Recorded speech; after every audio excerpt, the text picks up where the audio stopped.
I never wanted to drive Loveland Pass again. I hadn't been back on that stretch of road since the night Marty died, the night his rig went over the edge and disappeared into the fog, like it had never existed. The only thing they found was twisted metal at the bottom of the canyon. I told myself it wasn't my fault, but the guilt stuck to me like oil on a rag, refusing to wash off no matter how many miles I put between me and that place. But Pete called in a favor. He needed me, and I owed him more than I could count. A convoy job through the Rockies, 3 trucks hauling high-value cargo to a research facility in Colorado. It was big money, but more than that, it was for Pete. He convinced me with a laugh over the phone. "Come on, Red. We need your experience out here. What could go wrong?" I didn't laugh, not this time. So there I was, back in the driver's seat of my rig, with Pete leading the convoy and another trucker, Jerry, bringing up the rear. The snow-capped peaks of the Rockies loomed ahead as we started our ascent through Loveland Pass.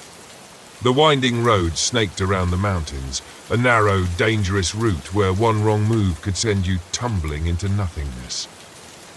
The memories hit hard as soon as we passed the first switchback, the same stretch where Marty had lost control. I gripped the wheel tighter, feeling the familiar weight of regret in my chest. I'd spent years avoiding convoys, always driving solo. The ghosts from that night hadn't let me forget, and now I was back, like I was inviting them to haunt me all over again. "Red, you still with us?" Pete's voice crackled over the CB, cutting through my thoughts. I pressed the mic. "Yeah, still here. Roads are getting slick. We should take it slow." Pete agreed, and we settled into the grind, navigating the treacherous turns with caution. The sun had set hours ago, and now only the thin beams of our headlights cut through the growing darkness. The fog rolled in thick and fast, curling around the edges of the road like ghostly fingers. That's when I saw it up ahead. Just barely visible through the fog was a pair of headlights. They flickered like a dying flame, appearing and disappearing in the swirling mist. I squinted, leaning forward, trying to get a better look. It was a truck, no doubt about it. But there was something familiar about the way it moved, the way it hugged the curves of the road like it had been driving this route for years. I keyed the mic again. "Pete, you see that truck up ahead?" Silence. Then Pete's voice came through, confused. "There's no truck, Red. Just us." I glanced in the mirror. Jerry's headlights were still behind me, steady and unchanging. But the truck in front? It wasn't one of ours. I let go of the mic, my gut tightening. Maybe it was a local driver, someone familiar with the area. But as I watched it more closely, I knew that wasn't right. The truck was old, real old, the kind of rig you didn't see much on the road anymore. And then it hit me, hard and fast. The paint job, the faded red stripe down the side, the same color as the one Marty had on his rig. My chest tightened. "No," I whispered, gripping the wheel so tight my knuckles went white. It couldn't be Marty's truck. It was gone, destroyed, crumpled at the bottom of a canyon. But this was his rig. It had to be. The headlights flickered again, and then the truck was gone, swallowed by the fog like it had never been there. "Red, you good back there?" Pete's voice crackled through again. I didn't respond right away. My pulse was racing, my hands slick with sweat. I glanced around, looking for any sign of the truck, but the road was empty. "Yeah," I said finally, my voice shaky.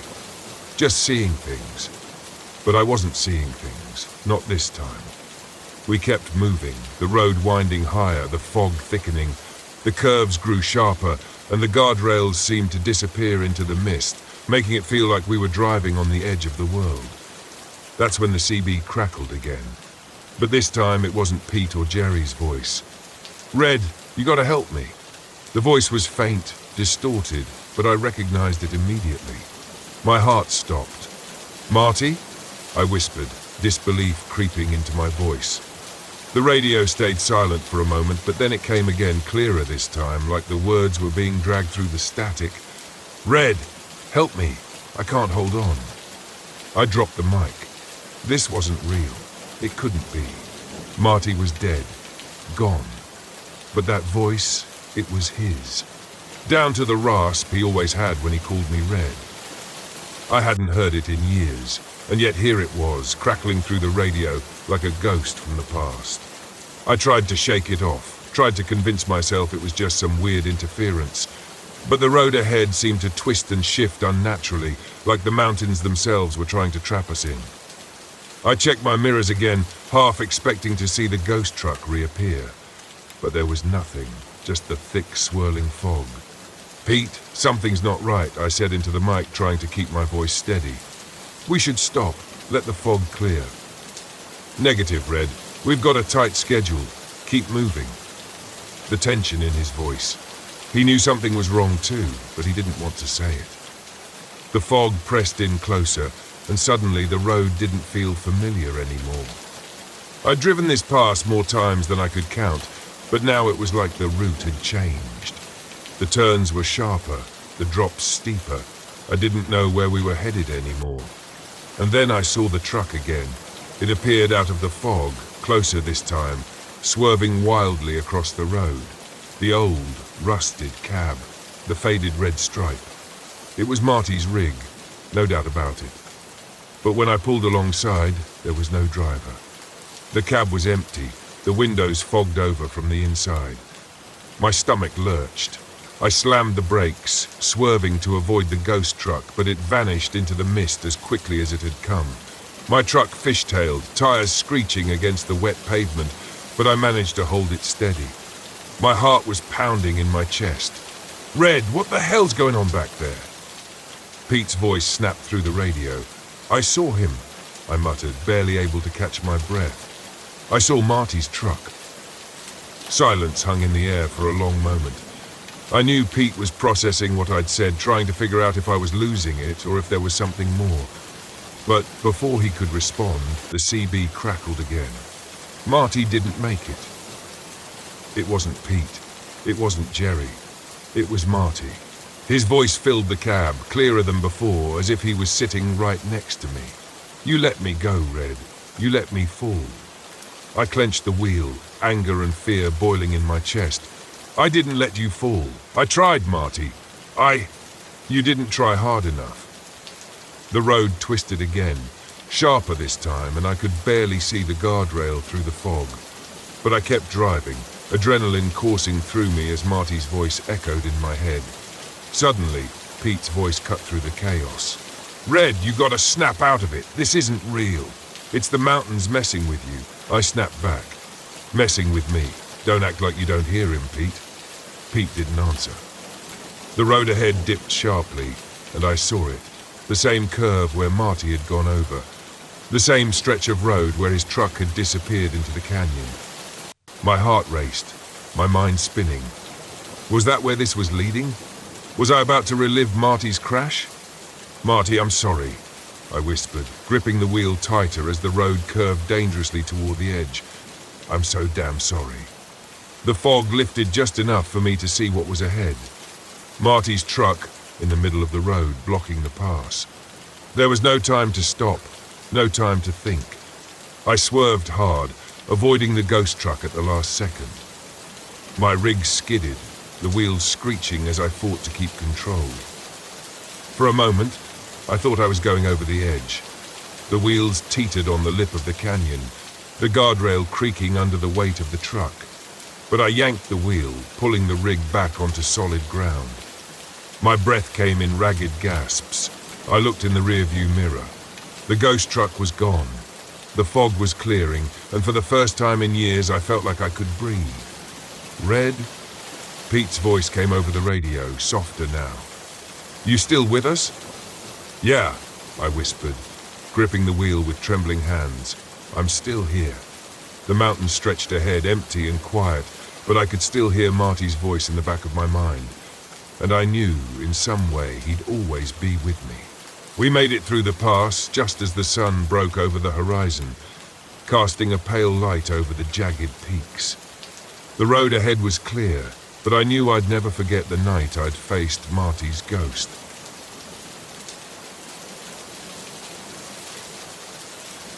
I came to Alagan National Forest to clear my head, to shut out the noise and rebuild myself. I'd had it all planned, a long weekend of solitude in the Pennsylvania wilderness, alone with my thoughts, and maybe enough bourbon to forget the mistakes I'd made back home.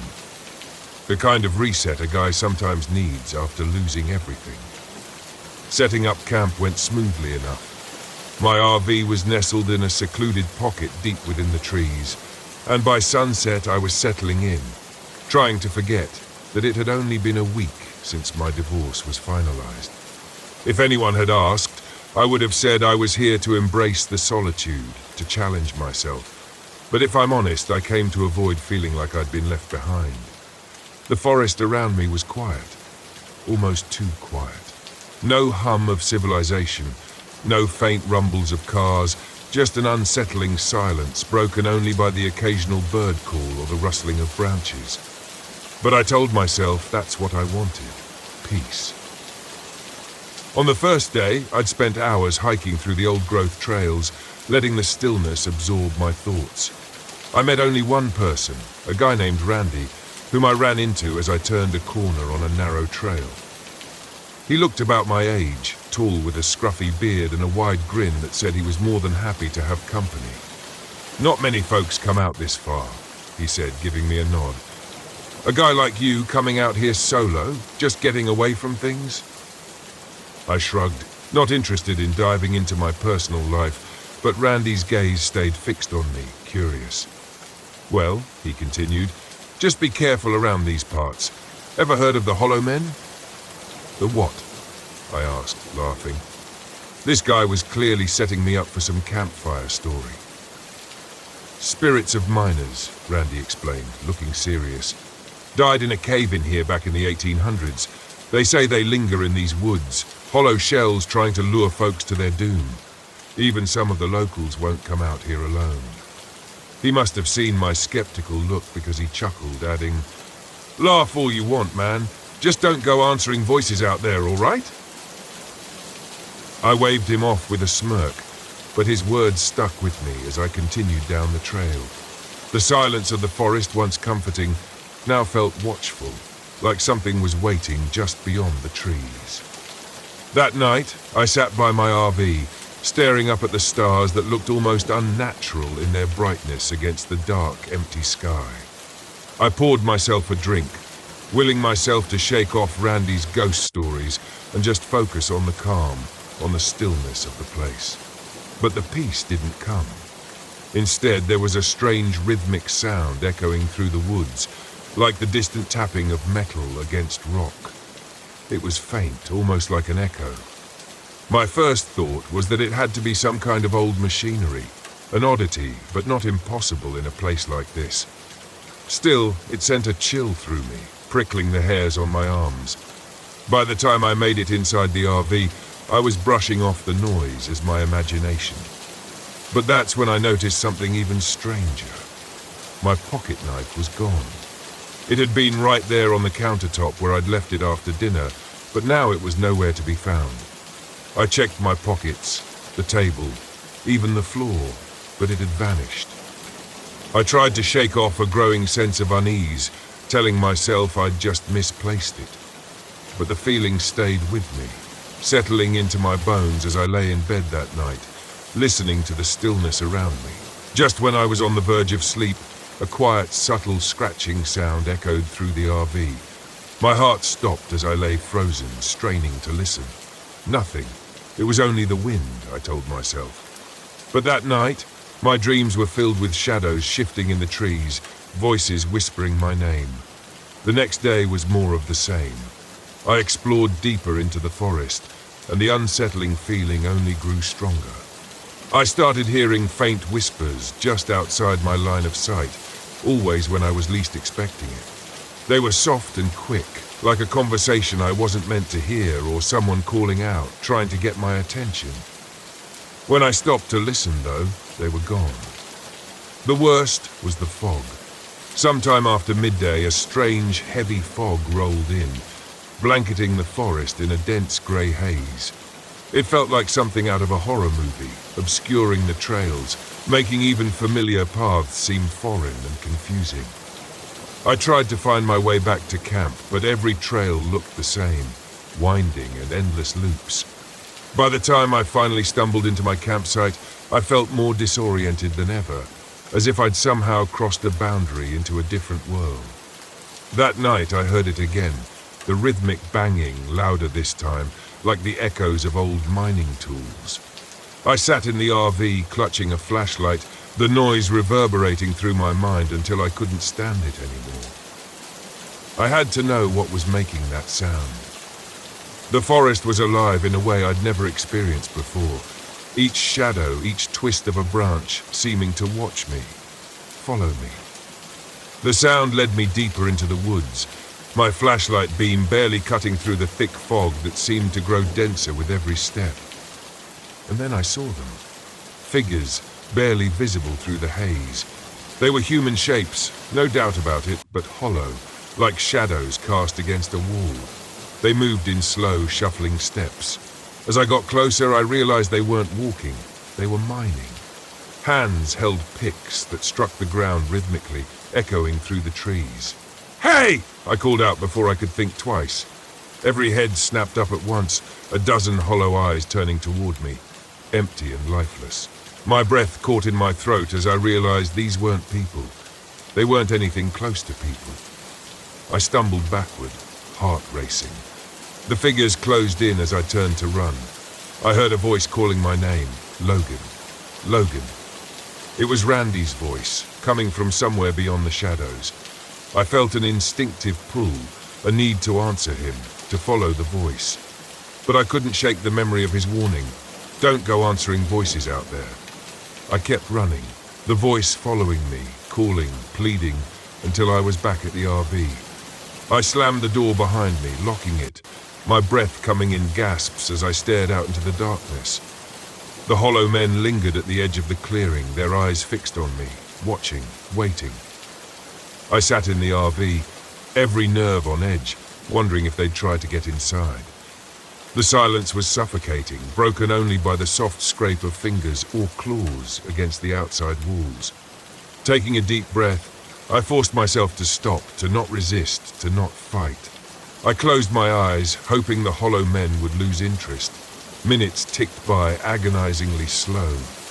Gradually, the sounds faded until finally there was silence. I opened my eyes. The figures were gone. I started the RV and floored it, heart pounding as I sped away. I didn't stop until I reached a gas station outside Allegan, hands still shaking. I wasn't sure what I'd seen, but I knew one thing for certain. I wasn't going back. Before we start the story, leave a like and subscribe to the channel so you don't miss the next stories. I needed this escape after the year I'd had.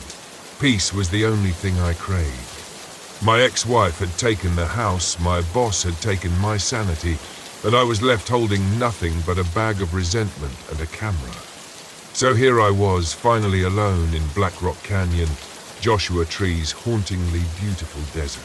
They said these nights were the darkest in the country. Perfect for the long exposure shots I needed for my portfolio, but also, hopefully, for some much-needed clarity. The sky was ink black, scattered with stars, and my RV felt like a fragile shell in this immense desert stretching out infinitely on all sides. I set up my tripod, thinking how strange it was to have so much space and yet feel the weight of something closing in, pressing down on me from every angle. I framed the shot. The jagged rock formations against the horizon looked like bones clawing up from beneath the desert. Just as I clicked the shutter, something caught my eye. Up on a nearby ridge, a pile of stones stacked into a rough tower stood silhouetted against the fading light. I squinted, unease prickling the back of my neck. It wasn't a cairn, at least not like the ones I'd seen before. These rocks were stacked too high and too precisely, almost ritualistic in their placement. Yet I hadn't seen a soul here for miles. I shook it off and went back to shooting. The night, with all its dark vastness, was settling in, and I was ready to forget everything. That's when I heard it. A low humming sound reverberating through the thin air. It was faint, just a vibration, but I felt it in my bones. I stood still, straining my ears as it grew louder, rhythmic, almost like a chant. I whipped around, expecting to find some desert animal or another hiker, but there was nothing. Just the stacked stones on the ridge, now looming in the moonlight, their shadows long and spindly like fingers stretching down toward me. "All right," I muttered, forcing a laugh. "Maybe you're just getting a little too comfortable out here." I forced myself back into the RV, telling myself it was just the wind, a desert echo, a trick of the open space. But that hum stuck with me, burrowing into my chest like a thorn I couldn't shake. I didn't think much more of it until the middle of the night when I was jolted awake by a noise inside the RV, a clicking, snapping sound. My heart pounded as I sat up, listening. Nothing. I climbed out of bed and checked the windows. That's when I noticed my camera's light blinking. I picked it up and froze. The photos, they'd been taken while I was sleeping. Distorted, blurry images of me lying in bed, the RV's dim interior barely lit. "What the?" I muttered, flipping through them. There was no way I had taken these. The only other option was that someone had been in here while I was asleep. My pulse raced as I checked the door, locked. I told myself the camera must have malfunctioned, a faulty shutter, maybe. But in every photo, just beyond the frame, there was a shadow, a faint blur, like someone was standing just out of sight. I glanced out the window, half expecting to see someone staring back at me. But there was nothing, just the empty desert. Reluctantly, I climbed back into bed, but sleep was impossible. Every creak of the RV felt amplified in the silence. I lay awake till the first light of dawn finally broke the tension. In the harsh light of morning, my nerves felt foolish. Determined to shake the feeling, I threw on my gear and hiked up to the ridge where I'd seen the stacked stones. The desert had that strange, quiet hum again, as if it were alive and breathing. The closer I got, the more stones I saw, scattered across the sand, piled high, some forming a rough circle. At the center, I found something I hadn't expected, a rusted metal plaque, half buried in the dirt, worn down but still legible. I brushed off the sand and read aloud, "Do not disturb the desert's watchful ones." A chill ran through me. I'd heard enough stories to know some things were better left alone. I made my way back to the RV, but the feeling of being watched clung to me. I was only a few feet from the door when I saw it, someone standing at the edge of the rocks, staring down at me. My heart skipped. "Hello," I called out. No answer. They just stood there, perfectly still. A tall figure with shadowed features. I blinked and they were gone. That night I set up my camera again, trying to capture the stars, hoping to drown out the unease. But as the hours passed, the desert seemed to close in, and the silence grew almost deafening. Around midnight, the humming started again, that same low drone, like a chant. I shut my eyes, telling myself it was just the wind. But when I opened them, something shifted at the edge of my vision. There it was again, that shadowy figure. This time closer, standing just beyond the reach of my headlights. Its features were obscured, but it was unmistakably human. I couldn't see its face, but I felt its eyes, cold and unblinking. "Who are you?" I shouted. No response. It slowly lifted a hand, pointing toward the ridge and the circle of stones. My mind screamed to stay in the RV, to lock the doors, but something inside me pushed back, a bitter voice whispering that I was here to face my demons, even if they were made of nothing more than shadow and sand. I stepped out, heart pounding, and aimed my flashlight. Nothing. The figure was gone, but my camera, it kept snapping photos on its own. I checked the screen, flipping through the images. Each photo showed me standing in front of the RV, but behind me, there was someone, a figure grinning, its face half-formed, almost human, but twisted, as if made from sand and shadow. I stumbled back, nearly tripping over the piled stones. A cold rush brushed against my neck, a whisper low and distorted. "Ethan." I snapped. I hurled the camera at the rocks, smashing it to pieces. I don't know why, but something told me that's what it wanted. The desert fell silent. I felt it let go. I drove all night, never looking back. Weeks later, I found a package in the mail. No return address, no note. Inside was a single photo. It was one of my last shots from Black Rock Canyon, me asleep in the RV. But in the corner, a shadow hovered over me, its hand reaching out. And on the back, 5 chilling words were scrawled, "You will come back someday."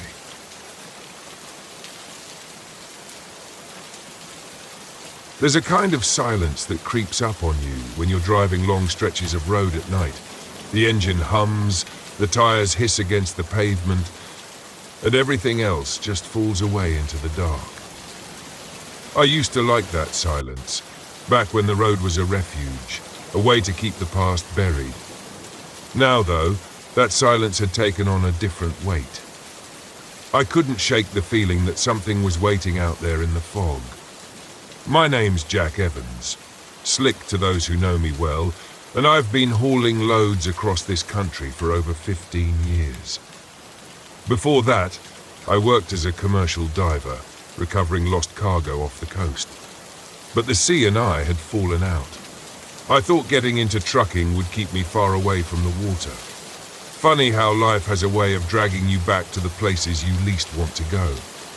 Tonight, I was hauling a sealed container bound for a shipyard near Bar Harbor, Maine. Simple job, no questions asked. Just get it there. The kind of job I used to take without a second thought. But the client's vagueness about the cargo and the extra cash to stay quiet left a sour taste in my mouth. Still, money's money, and I wasn't one to dig too deep. The fog rolled in thick as I drove north along Route 1, the coastal highway running parallel to the sea. I knew this stretch of road well enough to navigate it blind, but tonight the fog seemed thicker, heavier. The GPS had started acting up about an hour ago, rerouting me onto older, narrower roads. I assumed it was just a glitch. Old systems didn't handle the coastal areas too well, but now my gut was telling me something else. As I passed another turnoff toward the cliffs, the GPS blipped again, rerouting me to an unnamed road that curved down toward the coast. My knuckles whitened around the wheel as I considered pulling over to reset the system. Something was wrong. The hairs on the back of my neck prickled, the kind of feeling you get right before a storm hits. Just then, the CB radio crackled to life. "Jack." The voice was faint, distorted, as if it was coming from underwater. My stomach tightened. No one was supposed to be on this frequency. Hell, I hadn't talked to anyone in hours. "Jack, help me." I snatched the mic off the dash and keyed it up, trying to keep my voice steady. "Who is this?" No answer, just static. I stared at the radio, willing it to stay quiet, but the voice came through again, this time clearer, like the static was peeling away. "Jack, why didn't you come back?" I slammed the mic down and tried to focus on the road, but the memory of that voice hit me hard. It couldn't be. It was impossible. But it sounded just like Dave, my old diving partner, the guy who drowned 6 years ago in that accident. The accident I'd been running from ever since. "Get a grip, Slick," I muttered, rubbing a hand across my face.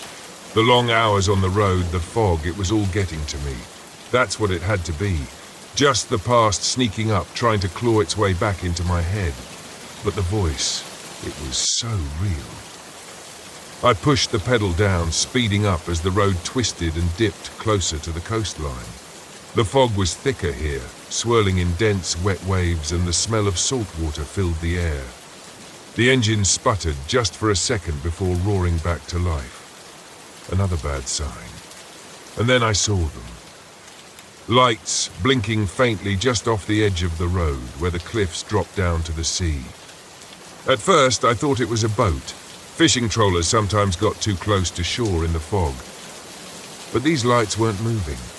They hovered low and pale, just out of reach, dancing through the mist like they were waiting for me. I slowed the truck, squinting through the windshield, trying to make sense of what I was seeing.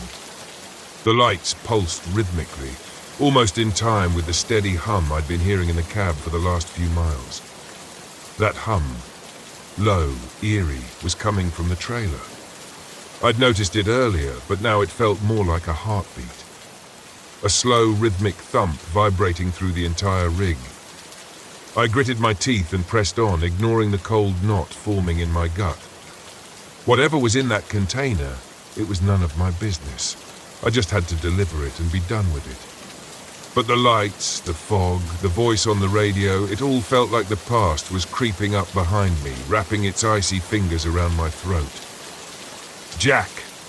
The voice hit me again, this time loud and clear, like Dave was sitting in the passenger seat.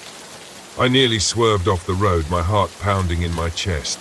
"Stop it!" I growled, slamming my hand against the dash. "You're not real." But the voice didn't stop. It crackled through the sea, an echo of the past I'd spent years trying to forget. "You left me down there, Jack. You left me to drown." The memories hit hard and fast. The dive, the tangled wreck, the moment I lost sight of Dave in the murky depths. I tried to save him, but the currents were too strong. His voice had faded, swallowed by the sea, and now here it was, back to haunt me. The road narrowed and the fog pressed in closer, suffocating. My truck's engine sputtered again, the headlights flickering. I pulled over, heart racing. The hum from the trailer grew louder, more insistent. Whatever was in that container, it wasn't just cargo, it was something alive, something old. I stepped out of the cab, the cold air biting at my skin as I walked around to the back of the truck. The fog clung to everything, thick and wet, muffling the world in a heavy silence. The lights over the water had disappeared, but I could still feel them watching me. The hum was louder here, vibrating through the trailer walls. I reached for the lock, my hand trembling. Part of me knew I shouldn't open it. The other part, the part that was tired of running, needed to know what I was hauling. As I unlocked the container, a voice whispered in my ear, "Come back, Jack." The doors swung open with a metallic creak, and inside, bathed in a faint, otherworldly glow, was an object, an artifact. It looked ancient, carved from dark stone with strange symbols etched into its surface. The hum was coming from it, pulsating like a heartbeat, sending ripples of energy through the air. I took a step back, the realization sinking in like a weight in my chest. This thing wasn't just cargo, it was something tied to the sea, something old and powerful. And it had been calling to me all night. The fog swirled around me, thickening, and I felt a presence, multiple presences, moving through it. Figures, humanoid but distorted, like they were submerged in water, appeared at the edges of the road. Their eyes glowed faintly, and their movements were slow, deliberate, as they waded through the fog toward me. I stumbled back, my pulse racing. The figures grew closer, their shapes becoming clearer. Fishermen, divers, sailors, all of them dripping with seawater, their faces pale and bloated. And among them, I saw Dave. His eyes locked on mine, his expression blank, his hand outstretched. "You left me." His voice echoed in my head. "You left me to die." I backed away, but the sea's pull was too strong. The hum from the artifact grew louder, and the figures closed in, their voices mingling with the wind, calling me back to the water. Back to the depths where I'd lost Dave. "I'm sorry," I whispered, my breath fogging in the cold air. I tried to save you." Dave's expression didn't change, but his hand dropped. The figures stopped, hovering at the edge of the road. The hum from the artifact slowed, the vibrations easing. The fog, heavy and thick, began to lift. And then, just as quickly as they had appeared, the figures dissolved into the mist, leaving me alone on the road. I closed the trailer doors, locking the artifact inside, and climbed back into the cab. The engine sputtered to life, and I pulled away from the coast, leaving the fog and the ghosts behind. The road stretched out ahead, empty and quiet, but the weight in my chest remained. The sea wasn't done with me. Not yet. And neither was Dave. That night as I drove into the sunrise, I couldn't shake the feeling that I'd only just scratched the surface of something far deeper, something I couldn't escape. The road may have saved me this time, but the echoes from the deep were still calling.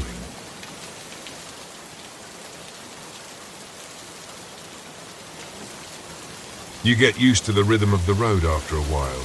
The hum of the engine beneath you, the steady pull of the truck, the highway stretching out like a never-ending ribbon. It's a kind of solitude I've come to appreciate over the years.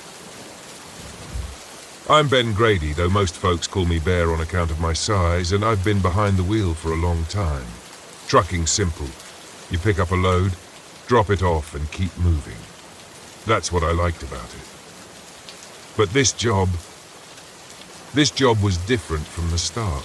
I'd picked up the trailer in Chicago. The client was a slick, suited guy, one of those corporate types. Barely even looked at me as he handed over the papers. "Keep the trailer locked," he said, like it was the most natural thing in the world. No stops, no questions. I should have known something was off. The pay was double the usual rate, too good for a straightforward haul across I-80 to Salt Lake City. But I was behind on bills, and after the divorce, well, you don't say no to easy money. Now, somewhere between Kearney and North Platte, Nebraska, in the dead of night, that easy money was starting to feel like blood money.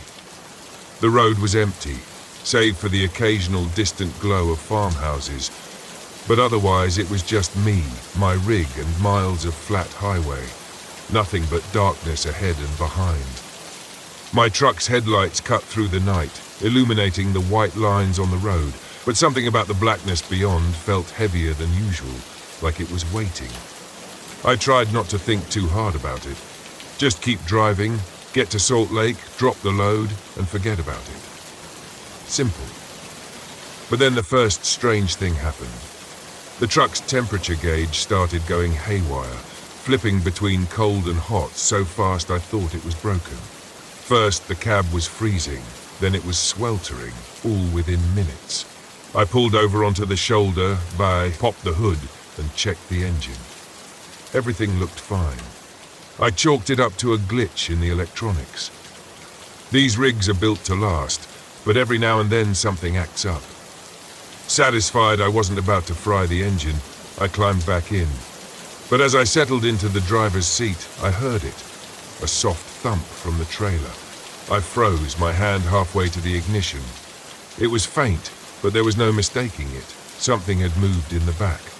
I forced myself to breathe slowly. It's nothing, probably just the cargo shifting. Hell, I didn't even know what was in there. But heavy loads can settle like that. Still, a knot twisted in my gut. It was too quiet, too deliberate. For a second, I thought about checking the trailer, but the client's voice echoed in my mind. Keep it locked. No stops, no questions. Fine. I wasn't going to ask any questions, and I sure as hell wasn't going to break the lock. I fired up the engine and got back on the road, but the tension lingered. The temperature gauge flickered again. I adjusted the air vents, trying to ignore the unease creeping up my spine. A few miles down the highway, the radio crackled to life. I nearly jumped out of my seat. "Ben," a voice whispered through the static. I stared at the CB, my heart hammering in my chest. I hadn't heard another trucker's voice all night. The road was dead empty. The voice on the radio, though, it wasn't a trucker. It was my voice. I grabbed the mic, my knuckles white around it. Who the hell is this? The static fizzled, then came back stronger, hissing and popping in my ears. "Ben, you need to stop." I dropped the mic like it was burning my hand, cursing under my breath. It had to be a prank. Someone screwing around on the frequency, maybe picking up my name from a previous broadcast. But that didn't make sense. The only chatter I'd had was hours ago, and I hadn't said much more than where I was heading. As I stared at the radio, a chill crawled over me. Then the trailer thumped again, louder this time. I jerked my eyes to the side mirror, half expecting to see something clawing its way out of the trailer, but all I saw was the dark outline of the rig behind me, its taillights glowing faintly in the blackness. Another thump, followed by a low scratching sound like nails on metal. That was it. I couldn't take it anymore. I was getting out and checking the damn thing. To hell with the lock. Maybe the cargo had shifted. Maybe there was an animal in there. I didn't care. I just needed to know. I pulled over again, this time in the middle of nowhere. The road was surrounded by nothing but fields and distant silos. I climbed out of the cab, the cold night air biting at my skin, and grabbed the key from my pocket. As I approached the back of the trailer, the scratching grew louder, more frantic. Whatever was in there, it was alive. I unlocked the heavy padlock, my heart pounding in my ears, and swung open the doors. The smell hit me first, not the musty smell of old cargo, but something far worse, a stench of decay like something rotten in the dark. My stomach churned, but I lifted my flashlight and pointed it inside. For a moment, I thought the trailer was empty, but then I saw it. At the far end of the trailer, hunched in the shadows, was a figure. It was humanoid but twisted, like its body had been mangled and warped. Its limbs were too long, its skin pale and slick, almost translucent. The thing was huddled against the wall, its back to me, but I could hear it breathing shallow and rapid. "What the hell?" I whispered, stepping back, the beam of my flashlight shaking. The thing turned its face, if you could call it that. It was a mess of raw red flesh, eyes sunken deep into its skull, staring at me with a mix of hunger and desperation. Its mouth opened in a wet, gaping maw, and I heard a low, guttural hiss escape its throat. I stumbled backward, nearly dropping the flashlight. My body screamed at me to run, to get the hell out of there, but my feet were frozen to the spot. The creature moved, its elongated limbs unfolding as it dragged itself toward me. Each step was punctuated by the sickening sound of its flesh scraping against the metal floor. I didn't think. I just slammed the trailer door shut and fumbled with the lock. My fingers trembled so hard I could barely get it secured. The thing inside let out a shriek, a sound so unnatural, so piercing, it felt like it was burrowing into my skull. I stumbled back to the cab, my legs shaking beneath me, and jumped inside, slamming the door shut behind me. For a moment, I just sat there, my breath coming in ragged gasps. What the hell had I just seen? What had they put in my truck? I knew I couldn't stay parked on the side of the road, not with whatever that thing was still inside. I had to move, get away from here. But I also knew I couldn't drive that thing to Salt Lake. No way. Whatever was in the back of my trailer, it wasn't going to make it to its destination. I grabbed the CB mic again, my hand shaking. "This is Ben Grady. I hesitated, glancing in the side mirror, half expecting to see the creature clawing its way out. "I need help. There's something in my trailer." Static. Then, through the crackling noise, I heard it again. "Ben, you need to stop." My voice, clearer this time, like it was coming from right beside me. I slammed the mic down, shifting into gear and pulling back onto the road. I didn't know where I was going anymore. Just away. Away from that thing. Away from whatever nightmare I'd gotten myself into. As I sped down the highway, the temperature gauge flickered again, this time dropping into the red. The cab grew colder. My breath was visible in the air, and I could hear the trailer groaning behind me. The thing inside was still moving, still scratching, trying to get out. The radio crackled one last time. "Ben, it's too late." I glanced at the dashboard. Every light was blinking. The engine sputtered as the temperature dropped even lower. I could feel the rig slowing, like the weight of the trailer was dragging it down. Like whatever was inside was getting heavier by the second. And then the truck stopped dead in the middle of the highway. The engine cut out. The lights flickered before plunging me into complete darkness. I didn't move. I didn't breathe. The only sound was the soft, steady scratching from the trailer behind me. The door handle rattled. Something pressed against the cab from the outside, its weight heavy enough to rock the truck. I didn't turn. I didn't want to see what was trying to get in, but I knew it wouldn't be long before the door opened. That's the last I remember. When they found me the next morning, the rig was empty. No sign of the trailer, no sign of the cargo. Just me, sitting in the cab, frozen stiff, my breath still fogging in the cold morning air. I never asked what happened to the trailer. Some things are better left locked away.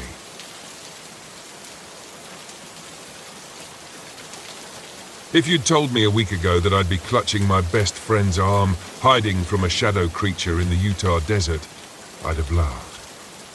That's the sort of stuff reserved for ghost stories told around the campfire, right? But now, as I crouch low in the sand, staring at the shadow shifting through the rocks like smoke, the chill in my spine tells me I was wrong. Tyler and I had been planning this trip for ages. It was supposed to be a break from our relentless lives back in San Francisco. When my promotion came through, I convinced him we had to celebrate by camping across the Southwest, ticking off bucket list spots along the way.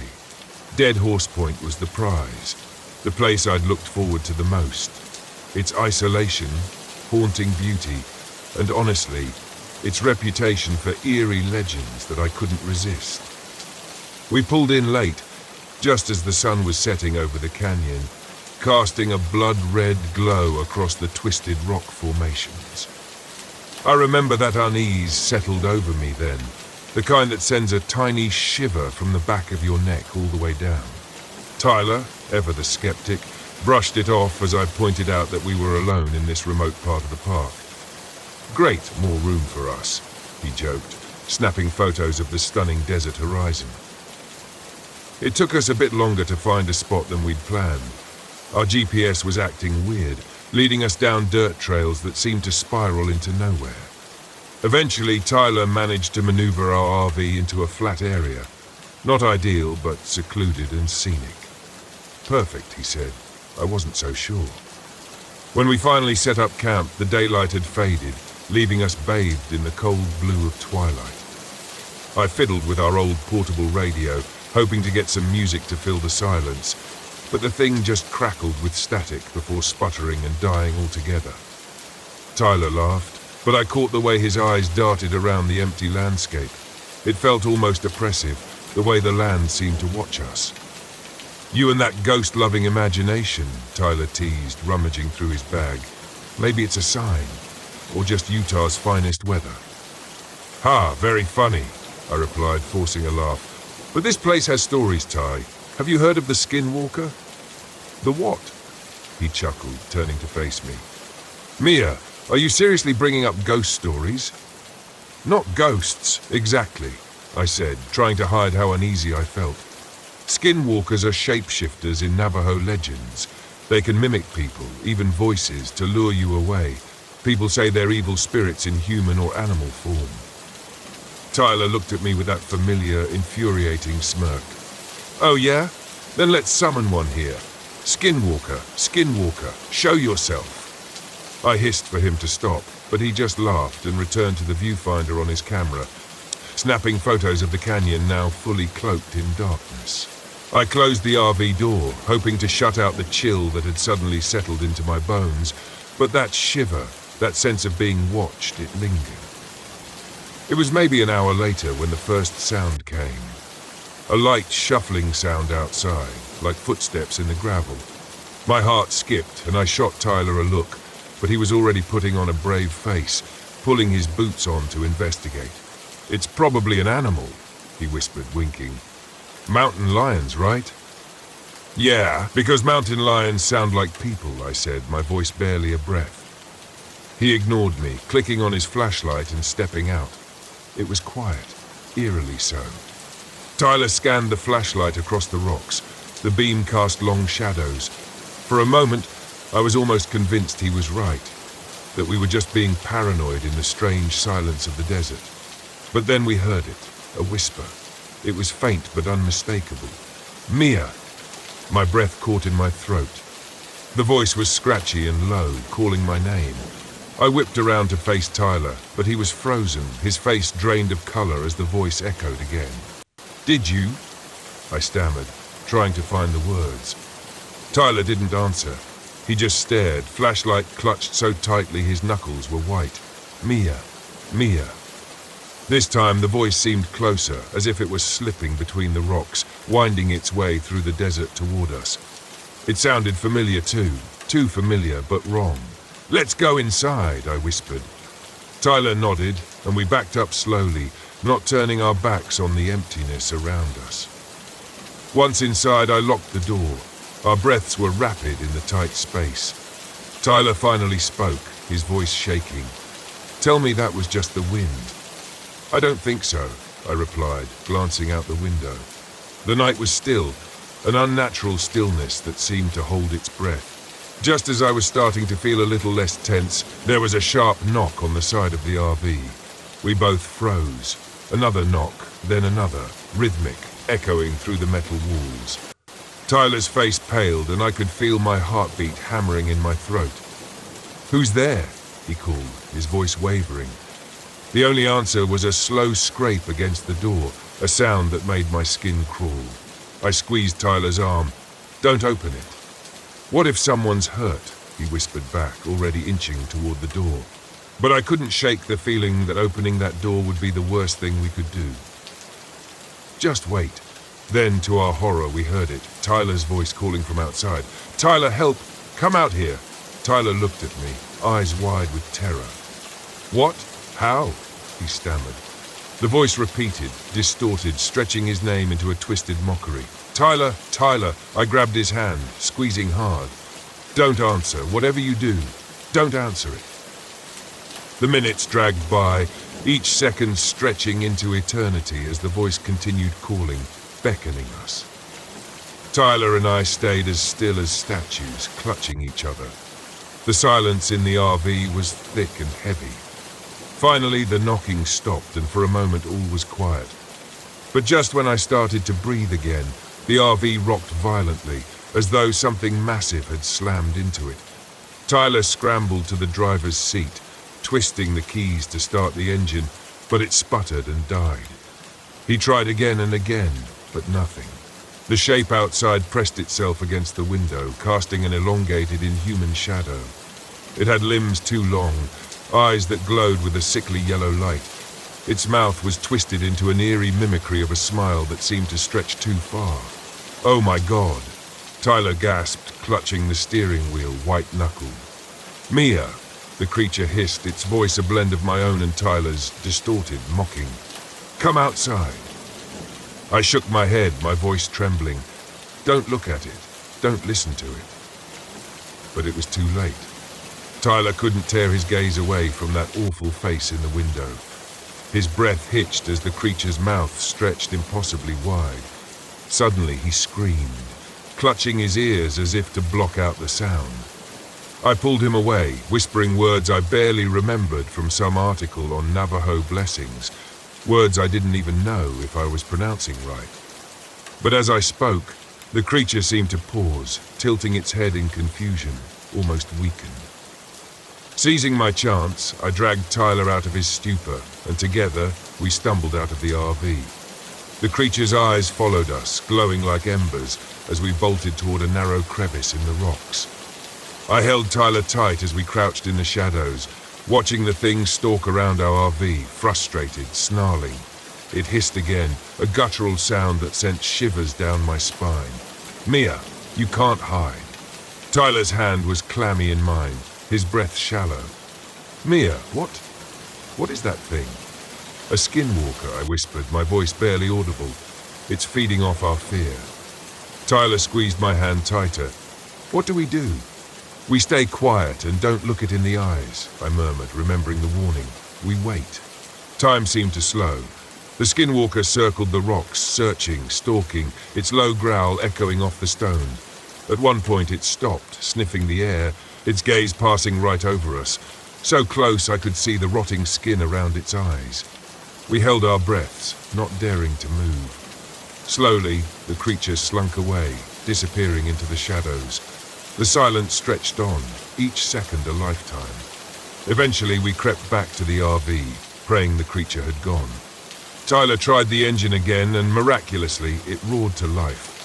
Without a second thought, we sped down the road, the headlights cutting through the darkness as we left Dead Horse Point behind.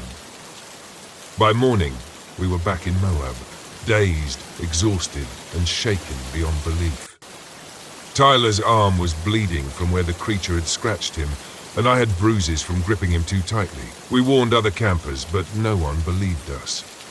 Later, as I lay awake in the safety of a crowded campsite, I could still hear it, whispering my name on the wind, lingering in the corners of my mind. Maybe it was waiting, or maybe it was just saying goodbye. Until next time.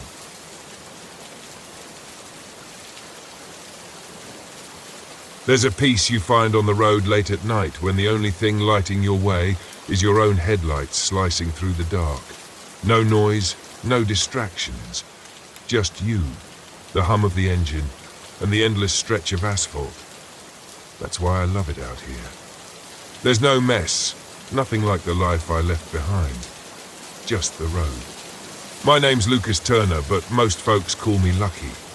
It's an old nickname from when I used to get myself out of sticky situations, both on and off the road. I guess I've lived up to it, though I've never been one for superstition.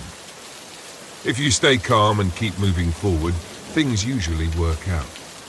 But that night on Route 2, the nickname didn't feel so fitting anymore.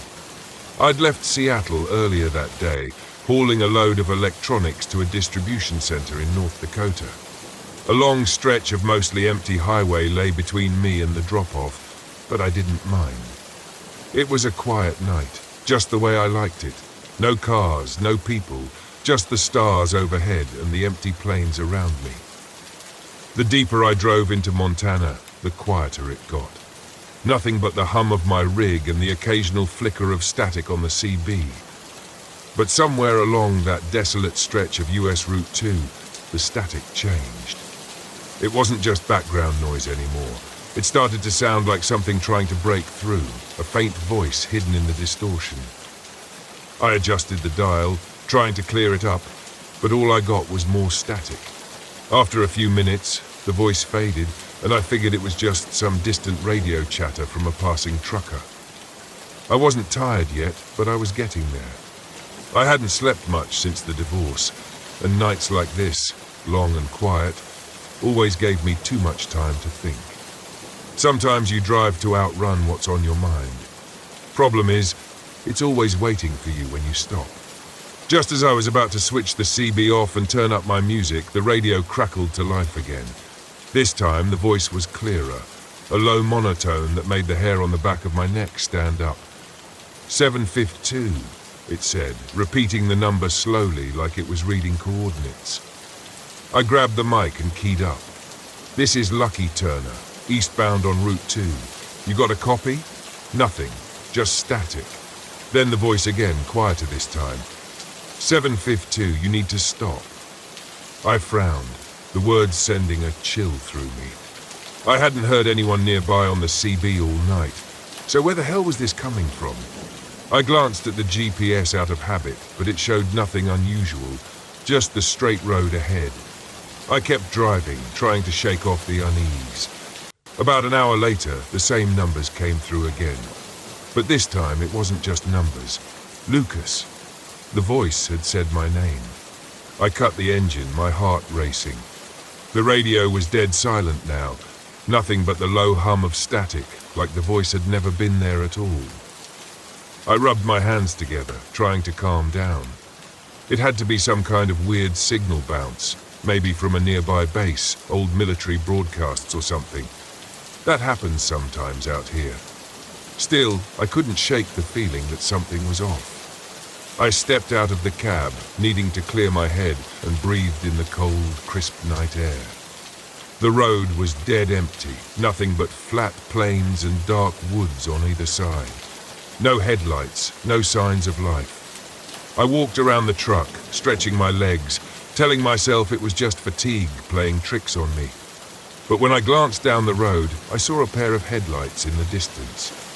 At first I thought it was another trucker, but the lights didn't seem to be moving.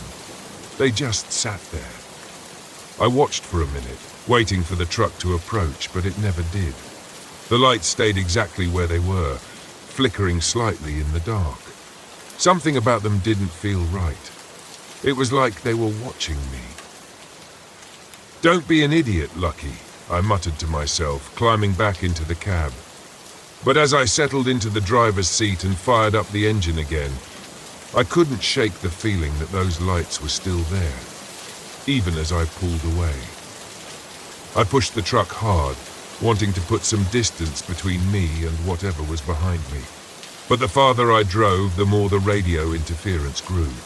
It was subtle at first, just little bursts of static, but then it got louder, and within that static, I could hear it again. Lucas, 7052. I checked the mirrors, my heart hammering in my chest. That's when I saw the convoy. 3 trucks, old military rigs by the look of them. They were in a tight formation, following about 100 yards behind me. I hadn't passed them on the road, hadn't seen them pull out from anywhere. They were just there, like they'd appeared out of nowhere. My grip tightened on the wheel. I had 2 options: stop and let them pass, or keep going and pretend like nothing was wrong. My gut told me to keep going, but no matter how fast I drove, the trucks stayed right behind me, their headlights burning bright in the dark.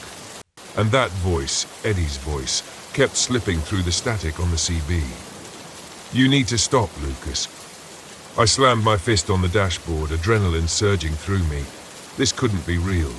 Eddie was dead, had been for years, and yet his voice kept coming, clear as day, telling me to stop. I passed a small sign on the roadside. Deadwood Ridge, 2 miles. That's where the voice had been leading me. 752. It was a set of coordinates. Coordinates that pointed directly to Deadwood Ridge. I didn't want to go there. Every instinct screamed at me to keep moving, to get as far away as possible. But the voice, Eddie's voice, had a pull I couldn't shake. Something was waiting for me there. Something I had to face. When the turn-off for Deadwood Ridge appeared, my hands moved before my mind could catch up. I took the exit. The old, narrow road wound through thick trees, and as soon as I turned, the convoy behind me vanished, just like that, gone. The road twisted and turned, narrowing with every mile, until I came to an old gate, rusted, broken, hanging off its hinges. Beyond it, hidden in the woods, I could see the remains of an old military base, abandoned, decaying, like something out of a nightmare. I cut the engine and stepped out into the cold, my breath fogging in the air. The place was silent. The only sound was the wind whistling through the trees. My gut told me to leave, but my feet kept moving, pulling me toward the base. Inside the fence, I found an old radio tower. Its rusted skeleton still stood against the night sky. At the base of the tower, there was a small building, just a single room, the door hanging open. I stepped inside, my boots crunching on the broken concrete, and that's when I saw it. An old military radio, still running, its dials glowing faintly in the dark. The static from the CB was coming from here, filling the room with that same eerie hum I'd heard on the road. And then from the radio, Eddie's voice again. "Lucas, it's time to stop." The temperature dropped sharply, and I felt something behind me, something watching. I turned, and there he was, Eddie, standing in the doorway, just as he had been the day he died. His eyes were hollow, his face pale, his expression blank. I froze, my heart pounding in my chest. Eddie, he didn't respond, just stared at me unmoving. "I'm sorry," I whispered, the words choking out of me. "I should have been there. I should have." Eddie's face twisted. His mouth opened in a silent scream, and suddenly the radio exploded in a burst of static. The air around me felt heavy, like it was pressing down on my chest, and I staggered back, my pulse racing. "Lucas!" Eddie's voice rasped from the radio, distorted and wrong. "Stop now." The lights in the building flickered, and for a moment everything went black. When they came back on, Eddie was gone. The radio was silent. I didn't wait for an explanation. I bolted out of the building, ran back to the truck, and peeled out of there as fast as I could. The engine roared as I tore down the road. I didn't look back, didn't check the mirrors. I just drove. When I finally got back on Route 2, the radio was silent. No static, no voices, just the empty road and the stars overhead. I never did figure out what happened that night. Maybe it was exhaustion. Maybe it was something else. But I know one thing. I don't drive that stretch of road anymore. Whatever was out there, whatever was calling me to that place, it's something best left alone. Some things, once you hear them, never stop echoing.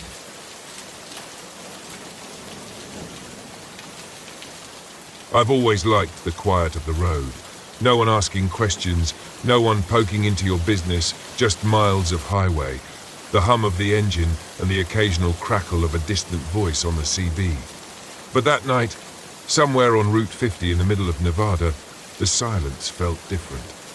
Too quiet, too heavy. It had been days since I'd had a decent break. I'd left San Francisco with a load of building materials bound for Kansas City, figuring Route 50 would cut the travel time. They call it the loneliest road in America, and I've driven it enough times to know why. For hours at a time, you don't see a soul, just endless desert dotted with mountains that never seem to get any closer. I was more tired than I wanted to admit. The kind of tired that sneaks up on you, where your eyelids grow heavy and the lines on the road start to blur. Normally, I'd push through, but something told me to pull over this time. I glanced at the clock and decided to hit the next rest stop I saw. A quick nap, I told myself, and I'd be good as new. I felt a wave of relief when I spotted the weathered sign for a rest stop 2 miles ahead. The stop wasn't marked on my map, which was odd, but these old highways have plenty of places that don't show up anymore. The place looked like it hadn't seen a decent coat of paint in a decade. The lights above the parking area flickered weakly, casting long shadows across the cracked asphalt. A beat-up picnic table and a few rusted trash bins were all that marked the stop. The restroom building sat off to the side, its windows dark, and the air around it felt heavy, like it hadn't been disturbed in years. I pulled the rig into the lot and killed the engine. Silence settled in around me, pressing through the windows. I leaned back in the driver's seat, rubbing my face. I just needed a few hours of sleep and I'd be good to go. But before I could settle in, nature called. Typical. With a sigh, I grabbed my flashlight and climbed out of the cab. The night air was cold, much colder than I'd expected for Nevada, and the wind carried a strange scent, dry with an underlying hint of something rotten. I wrinkled my nose but kept moving toward the restroom. The building was worse up close. Graffiti covered the exterior, but it wasn't the usual stuff. No names or crude drawings. These were symbols, spirals, triangles, strange geometric shapes I couldn't quite place. Some of them were carved deep into the wood, like they'd been there a long time. I pushed the door open and the smell hit me harder inside, stronger than before. I flicked the light on, but the bulb overhead just buzzed and flickered weakly. I turned on my flashlight and swept it across the room. The place was empty as I expected, but the walls were covered in more of those symbols, dozens of them, carved into the tiles, drawn on the mirrors. I did my business quickly, trying to ignore the feeling that those symbols were watching me, and made my way back out to the parking lot.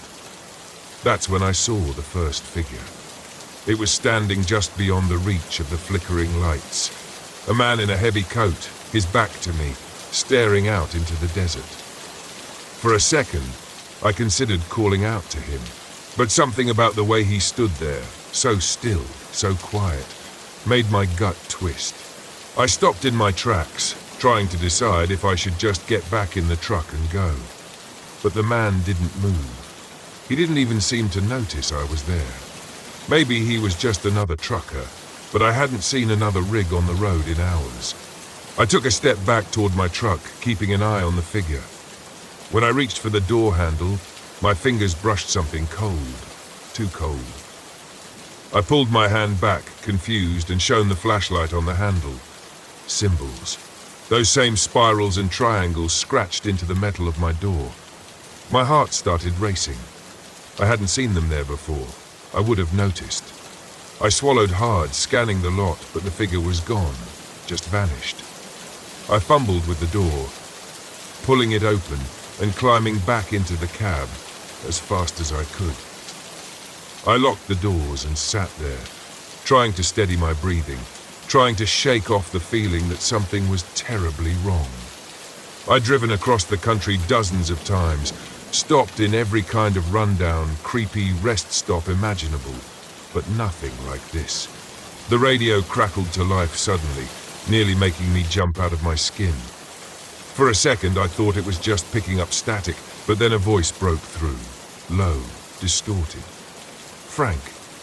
My heart skipped a beat. I snatched the CB mic. Who is this? Silence. I stared at the radio, waiting, but the voice didn't come back. I tried to convince myself I'd imagined it, that my mind was playing tricks on me, but the sound of my name, it was too clear. I glanced out the window again, half expecting to see the man in the coat, but the lot was empty. The only movement was the weak flicker of the overhead lights. Still, that rotten smell lingered, hanging in the air like a warning. I was about to start the engine and get the hell out of there when I noticed something in the rearview mirror. There was another figure now, standing near the restrooms. This one was closer. I couldn't make out their face in the dim light, but they were staring right at me. Not moving, not blinking, just watching. Every instinct in my body screamed at me to leave. But when I reached for the ignition, the engine sputtered and died before it could even turn over. I tried again. Nothing. The lights on the dashboard flickered weakly before going out altogether. Come on, I muttered, trying to stay calm. Don't do this to me now. I grabbed my phone to call for help, but there was no signal. No bars, no nothing. The figure was still there, closer now. Another figure appeared near the picnic table, and then another by the trash bins. They didn't approach, but they were closing in, little by little.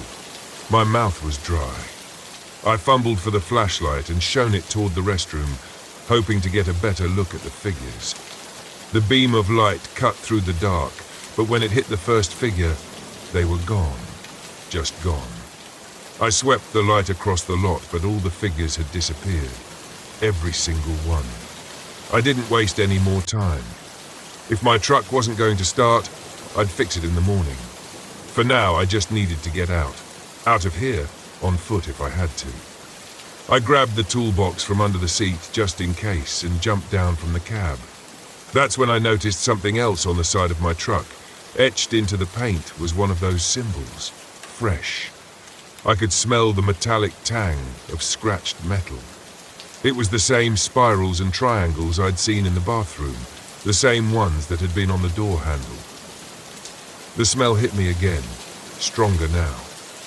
I turned, shining the flashlight toward the restroom, and that's when I saw it.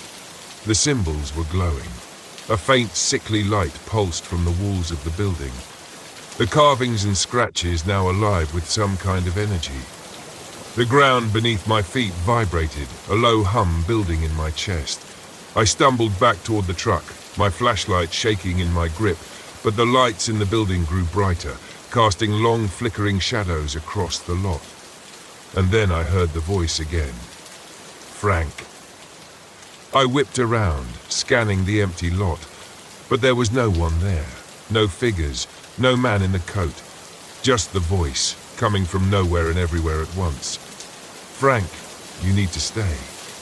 I felt a cold sweat break out across my forehead. My pulse pounded in my ears, but I kept moving, trying to get back into the cab.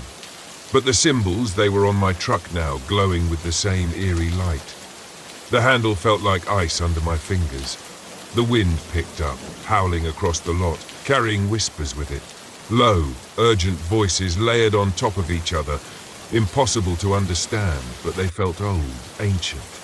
I was frozen in place, trapped between the truck and whatever the hell was happening in that restroom. The lights, the symbols, the voices. I didn't know what to make of any of it, but I knew one thing. I had to leave now. The truck groaned as I climbed back into the cab, and I turned the key one last time, praying it would start.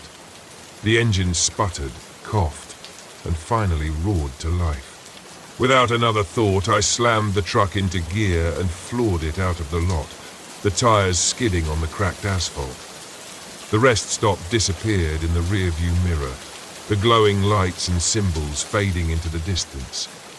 As I drove down the highway, my hands trembling on the wheel, I couldn't shake the feeling that I hadn't escaped. The silence of the road was back, but it wasn't the same. The weight of those symbols, the voice, it lingered, and I knew deep down that whatever was tied to that rest stop wasn't finished with me. I don't stop on Route 50 anymore, not after that night. Some places are better left in the past.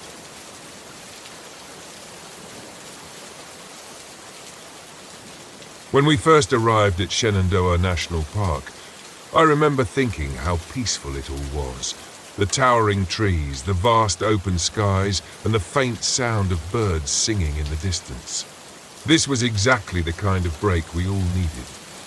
I'm Alex, the planner of the group, and I'd organized this camping trip to get away from the stress of city life. Mark, my boyfriend, sat in the passenger seat beside me, relaxed and smiling as we made our way along the winding mountain road.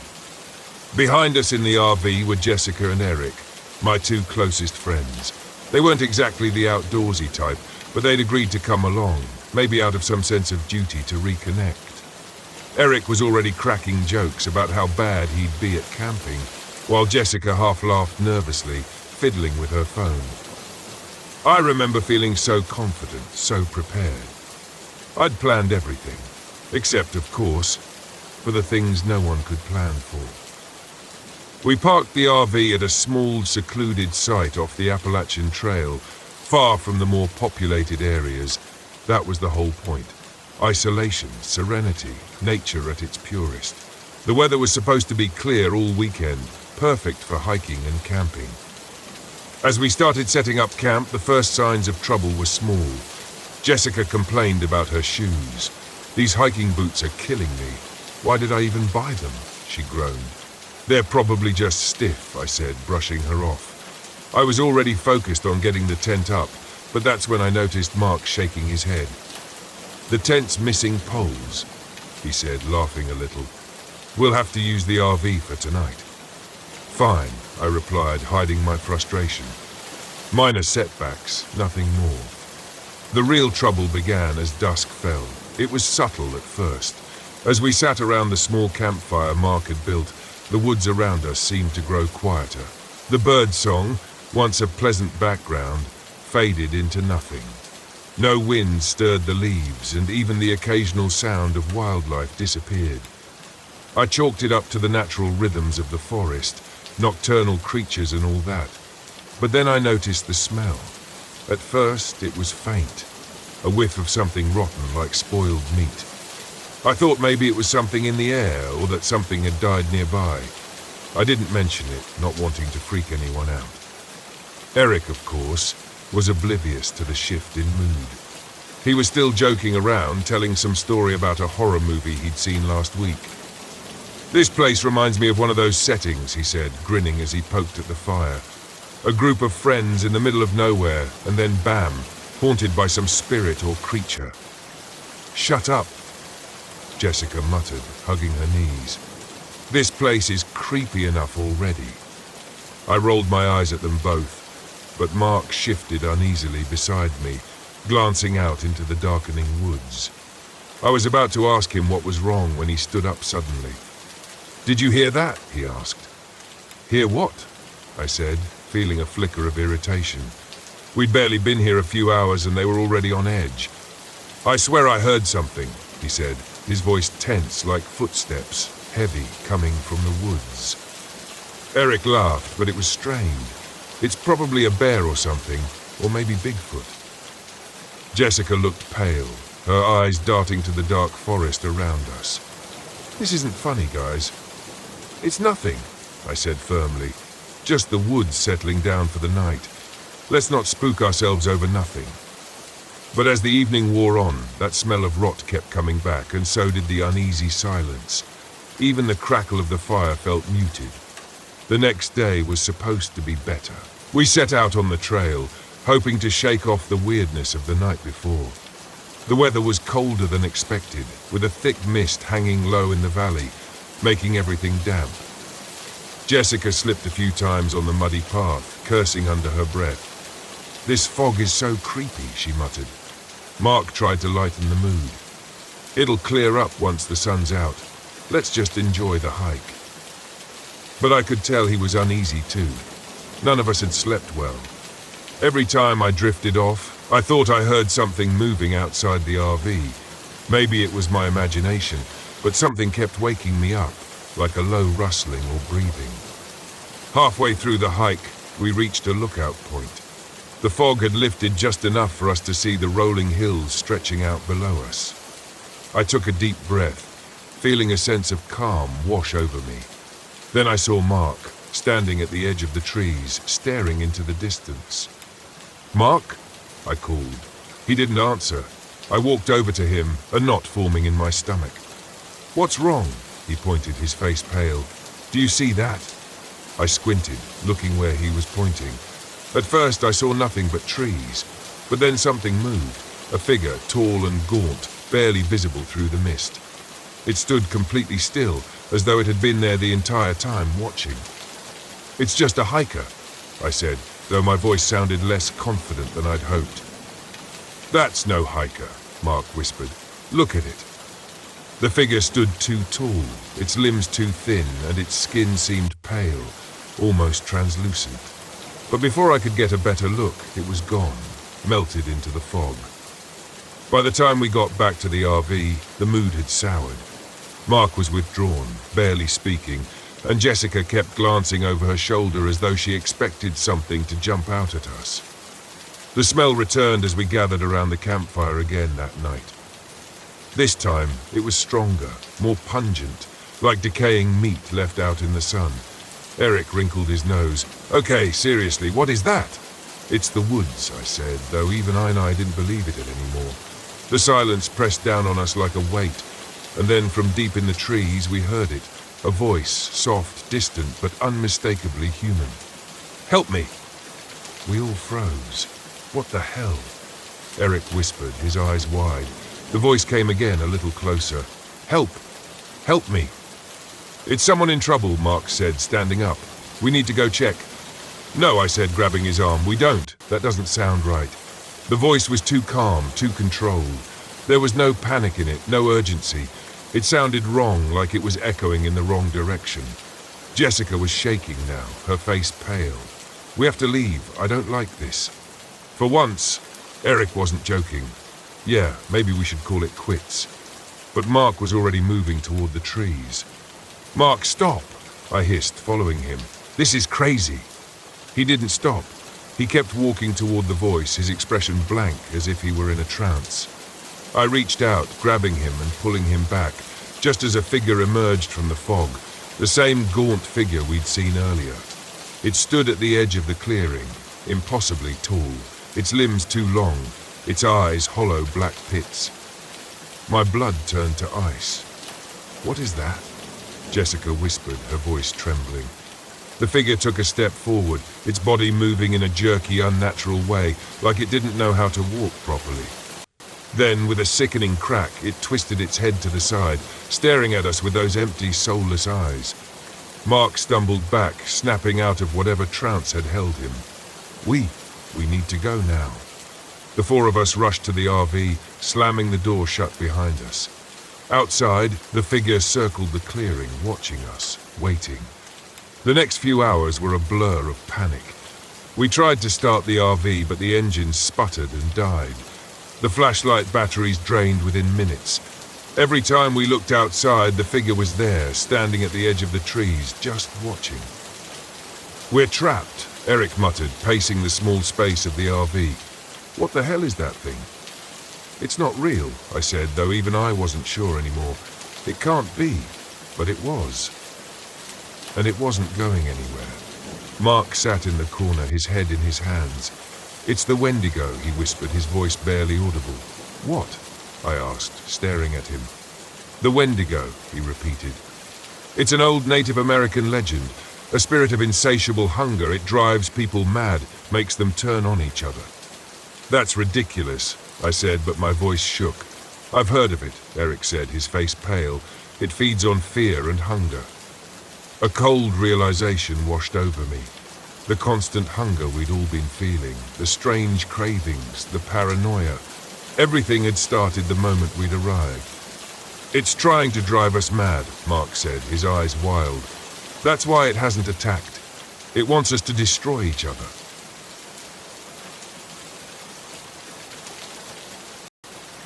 By the time night fell, the Wendigo was closer, standing just outside the RV, its gaunt, twisted face pressed against the window, its fingers tapping softly on the glass.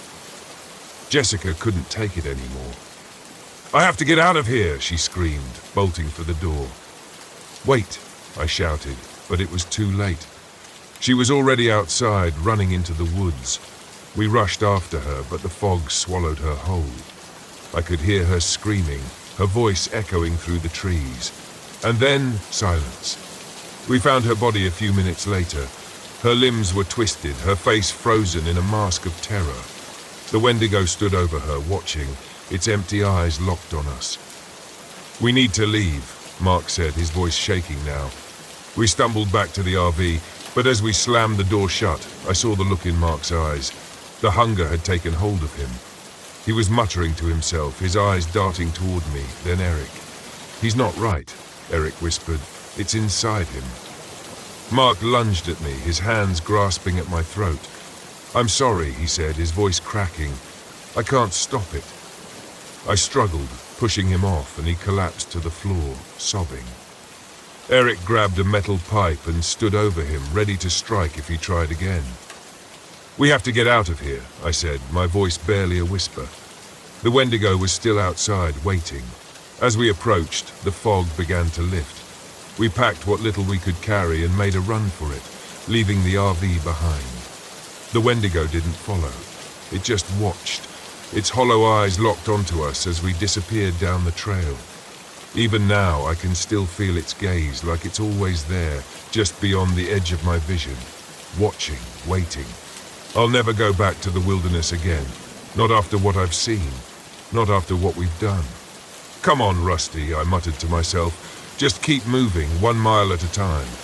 But the truck didn't listen. The headlights behind me were still there, never getting any closer, never fading away. Something about it gnawed at me, a slow realization creeping in. I knew that truck. It was Eddie's. It couldn't be. Of course, Eddie's truck was a wreck at the bottom of the canyon, rusted and forgotten. But the make, the model, even the busted left headlight, it was all the same. And it was following me. I turned up the CB, hoping for some noise to drown out my thoughts, but all I got was static. My hands were sweating now, the wheels slick beneath my fingers. The canyon walls seemed to press in tighter as I reached the most dangerous curve, the very spot where Eddie went over the edge. My foot eased off the gas, but then the CB crackled to life and a voice broke through the static. "Rusty, Hank, you got to stop." I nearly jerked the wheel in shock. I knew that voice. It was impossible, but I knew it. It was Eddie. "Eddie," I whispered, even though I knew there was no way it could be real. I fumbled with the radio, trying to clear the signal, but the voice only grew louder, swallowed by the hiss of static. "Rusty, you got to stop. You can't make the same mistake." I was losing my mind. That's what this was. Too many years on the road, too many ghosts haunting me. That's all it was. But then the truck sputtered again. The grinding in the brakes got worse. I could feel the whole rig shudder as I tried to slow down, but the brakes weren't responding. I pumped them hard, but nothing. The curve was coming up fast, and I knew I wouldn't make it if the brakes didn't hold. "Damn it!" I shouted, yanking the wheel hard to the right, pulling off onto the narrow shoulder. The truck screeched to a stop, just inches from the cliff's edge. For a long time I sat there, heart pounding, staring at the drop below. The canyon stretched out beneath me, a black abyss swallowing the last traces of daylight. My breathing was ragged, my hands shaking, and then I saw it. Eddie's truck was still there, sitting on the road behind me, headlights glowing dimly through the dust. But now I could see it wasn't just a truck.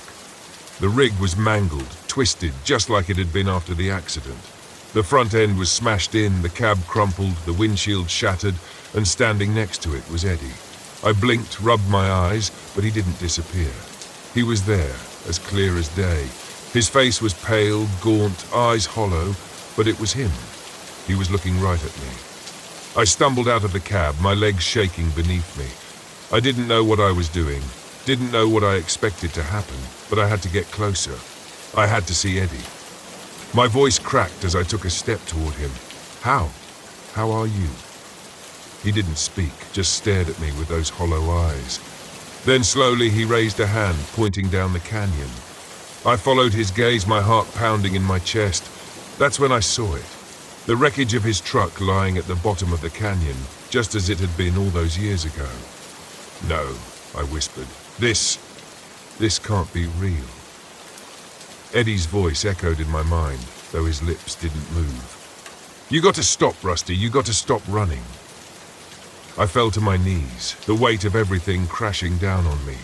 I had run from this for so long, buried it deep, but now there was no escaping it. Eddie wasn't here for revenge. He wasn't here to haunt me. He was here because I'd never let him go. I'm sorry, I choked out, tears burning my eyes.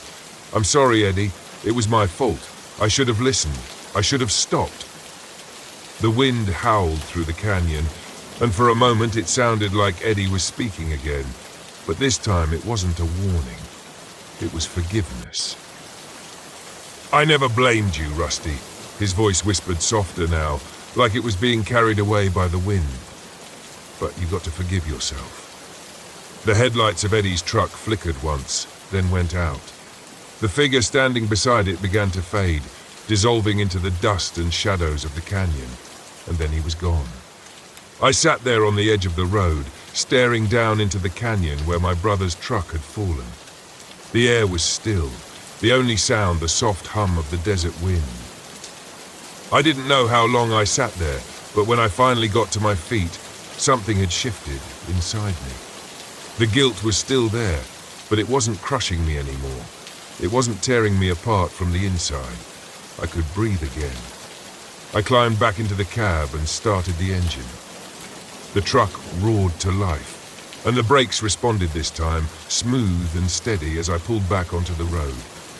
I glanced in the rearview mirror one last time. There was nothing there. No truck, no headlights, just empty miles of desert behind me. I smiled a sad, tired smile. It was time to stop running. Time to go home. As I drove through Dead Man's Pass, the echoes of the past faded into the night, leaving only the road ahead. The wind howled through the canyon, and for a moment it sounded like Eddie was speaking again. But this time it wasn't a warning.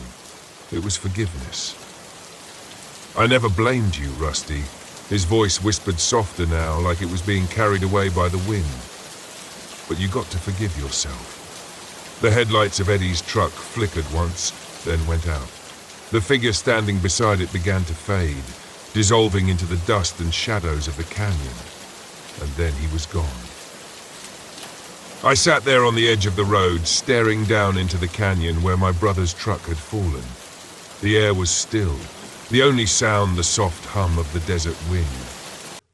I didn't know how long I sat there, but when I finally got to my feet, something had shifted inside me. The guilt was still there, but it wasn't crushing me anymore. It wasn't tearing me apart from the inside. I could breathe again. I climbed back into the cab and started the engine. The truck roared to life, and the brakes responded this time, smooth and steady as I pulled back onto the road. I glanced in the rearview mirror one last time. There was nothing there. No truck, no headlights, just empty miles of desert behind me. I smiled a sad, tired smile. It was time to stop running. Time to go home. As I drove through Dead Man's Pass, the echoes of the past faded into the night, leaving only the road ahead.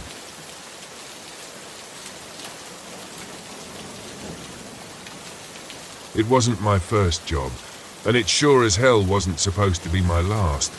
But something about that night, didn't sit right from the beginning. Maybe it was the silence on the dispatch call, or the way the wind howled across the San Rafael desert as if it knew something I didn't.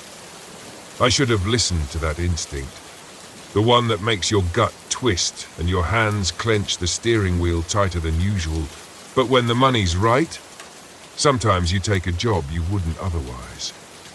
The rig hummed beneath me as I barreled down I-70 heading west. The sky was bruised with the last light of day, purple streaks fading into a storm building on the horizon. I had a long way to go and no time to waste. They said the cargo was sensitive, needed to be kept at exactly 20 degrees, and if I messed up, they'd be held to pay. That wasn't what bothered me, though. What bothered me was not knowing what the hell I was hauling. When they don't tell you what's in the trailer, it's never good. My name's Roy Mallister.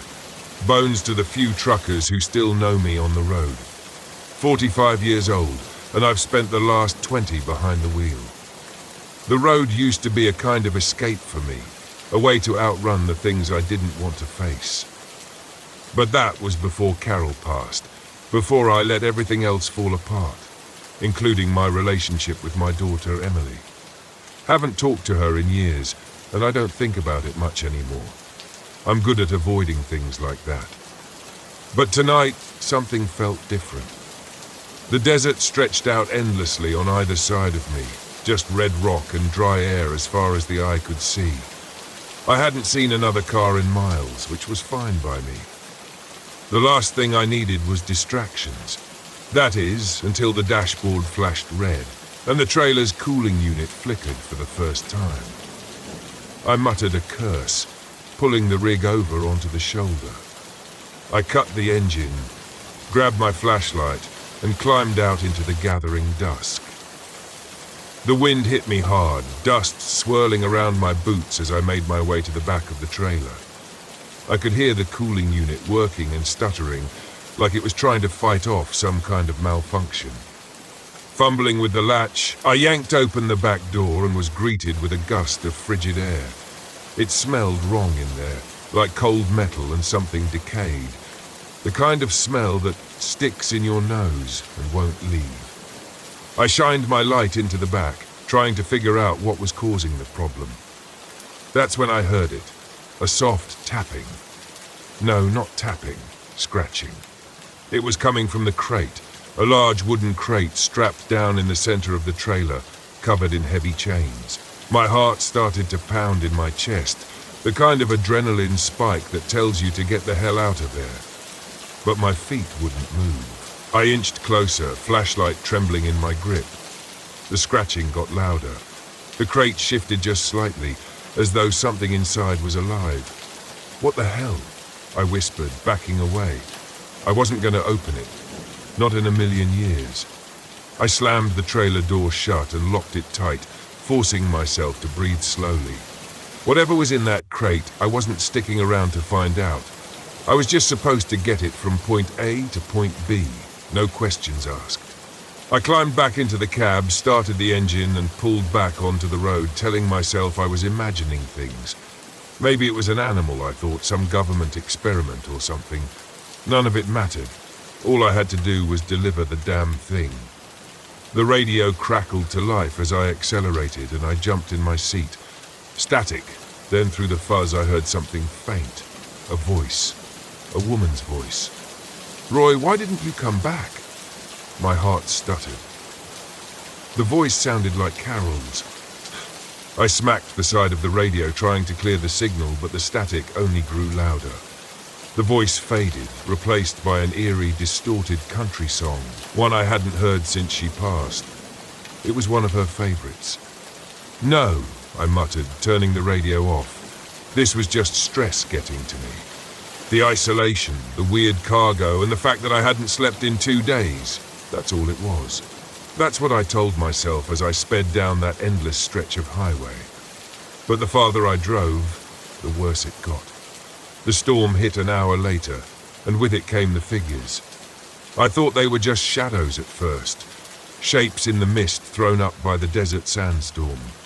But as the wind howled and the sand lashed against the windshield, I could swear I saw them. People walking along the roadside. No, not people. Ghosts. Old men in trucker caps, women in long, flowing dresses, their faces pale and hollow, their eyes dark as the night. I gripped the wheel tighter, trying not to look. If I didn't look, they weren't real. That's how it works, right? I blinked hard, forcing my eyes back on the road, but I couldn't shake the feeling that something was watching me, following me. The trailer lurched hard, like something had slammed into the back of it. "What the hell?" I shouted, swerving the rig as I fought for control. My headlights cut through the dust, illuminating the desolate highway, but there was nothing there. Nothing but empty miles. The trailer shook again, then came the knocking. Loud, rhythmic, like someone was pounding on the inside of the crate. I could feel the hairs on the back of my neck stand up. I was done pretending it was nothing. I was done lying to myself. I had to stop. I had to see what was in that crate. I pulled the rig to the side of the road again, hands trembling as I jumped out of the cab. The wind whipped sand into my face, stinging my eyes, but I didn't care. I grabbed a crowbar from the toolbox and made my way to the back of the trailer. The knocking hadn't stopped. It was louder now, more urgent. With a deep breath, I unlocked the trailer and threw the doors open. The cold hit me again, but this time it wasn't just the refrigeration. There was something wrong about it. The air inside was thick, oppressive, like it was pressing down on me. I raised the crowbar, jammed it under the lid of the crate, and pried it open. And then everything stopped. The wind, the knocking, even the pounding of my own heart. Inside the crate, nestled in layers of straw and old cloth, was something small. It looked like a statue, a human skull, but blackened with strange symbols carved into the bone. It seemed to pulse, like it was alive, like it was breathing in time with me. And then the whispers started. Not from the radio this time, but from the skull itself. Voices swirling in my head, speaking in languages I couldn't understand. But one voice stood out, one voice I knew, Roy. I stumbled back, my heart racing as the skull began to glow with a faint, sickly light. The voices grew louder, and the wind picked up again, howling around the trailer. I slammed the crate shut and bolted the door. I didn't care what they said. I didn't care what I'd seen. I was getting the hell out of there. I threw the crowbar into the cab, jumped behind the wheel and floored it. The trailer lurched behind me as I tore down the highway faster than I'd ever driven in my life. The storm whipped around me, and through the swirling dust, I could see them again, the figures. They were closer now, standing on either side of the road, their eyes following me. Some of them looked familiar. Faces I'd seen on the road before, long-dead truckers, friends. Then, as if the storm itself parted, I saw her, Carol, standing in the middle of the road. Her white dress flowing in the wind, her eyes locked on mine. I jerked the wheel, swerving to avoid her, but the rig skidded off the road. The trailer jackknifed as it skidded across the desert sand. I barely managed to hang on as the truck groaned to a stop, tilted sideways in a ditch. Silence. I sat there for a long time, staring out into the empty desert, trying to breathe. The storm passed, but I knew it wasn't over. I reached for my phone. No signal, no way out. And then, just as the last light faded from the sky, I saw her again, Carol, walking slowly toward me. Her face pale and cold, her eyes filled with something I couldn't understand. "Roy," she whispered, her voice soft but clear in the stillness. "It's time to come home." I didn't run. I didn't scream. I just sat there, waiting as the darkness closed in around me.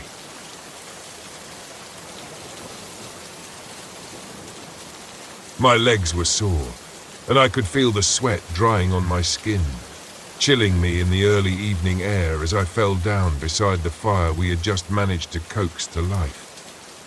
We were miles away from the main campgrounds, deep in Joshua Tree's endless desert. A decision that had seemed thrilling earlier in the day. But now that the sun was dipping below the horizon, washing the landscape in shades of deep red and purple. I felt a twinge of uncertainty prickling at the back of my neck. It was my idea, of course. I wanted the adventure, the isolation, the strange beauty of the desert at night. The three of us, my boyfriend Alex, my best friend Brianna, and her boyfriend Jared, had all agreed to come out to this spot after some careful convincing on my part. We'd spent the day exploring hidden trails, taking pictures, and climbing the rocky outcroppings that dotted the vast desert. But now, as darkness settled in, I found myself regretting the distance we'd put between ourselves and any other campers. I shifted closer to Alex, trying to ignore my nerves. Brianna sat across from me, her eyes darting nervously at the shadows pooling between the rocks around us. She had never been thrilled about camping so far from civilization, but she'd gone along with it for my sake. Jared, on the other hand, was his usual laid-back self, poking at the fire with a stick. He kept glancing at Brianna and then back at me, his playful grin not quite masking his own unease. "Is this a bad time to mention my tent's busted?" Alex muttered, inspecting a rip along the seam. I groaned. "Seriously? You didn't check before we left?" He shrugged, throwing a lopsided smile my way. "I'm a live-in-the-moment kind of guy. We'll all fit in one tent, right?" "I guess we don't have much choice," Brianna said, shooting me a worried glance. "Let's just hope we all survive the night." Jared laughed a little too loudly. "Come on, Bri. It's not like anything's going to happen out here. It's just us and the desert." But Brianna's eyes hadn't left the encroaching shadows, and I could feel the tightness in her voice. "Yeah, well, that's what they say in every horror movie right before things get bad." The fire crackled as we fell silent, each of us staring into the flames. The familiar rhythm of camping jokes, stories, and laughter was somehow absent tonight. Instead, an uneasy quiet filled the space between us like a cold mist. Even Jared had stopped laughing. He looked up at the darkening sky, his face shadowed in the firelight, and for a moment, I thought he looked genuinely spooky. Just then I heard it. A faint rhythmic tapping, like something knocking against rock far out in the desert. I glanced at Alex, who was listening too, his brow furrowed. "Probably just the wind," he said, though his voice held a note of doubt. Brianna's eyes darted to mine. "Do you guys hear that?" Jared scoffed, but he didn't sound as confident as usual. "It's just the rocks shifting or animals or something." "Animals that tap?" Brianna asked, her tone sarcastic but edged with genuine fear. Alex put a reassuring arm around me, but I could feel the tension in his grip. "Let's just settle in, okay? It's nothing."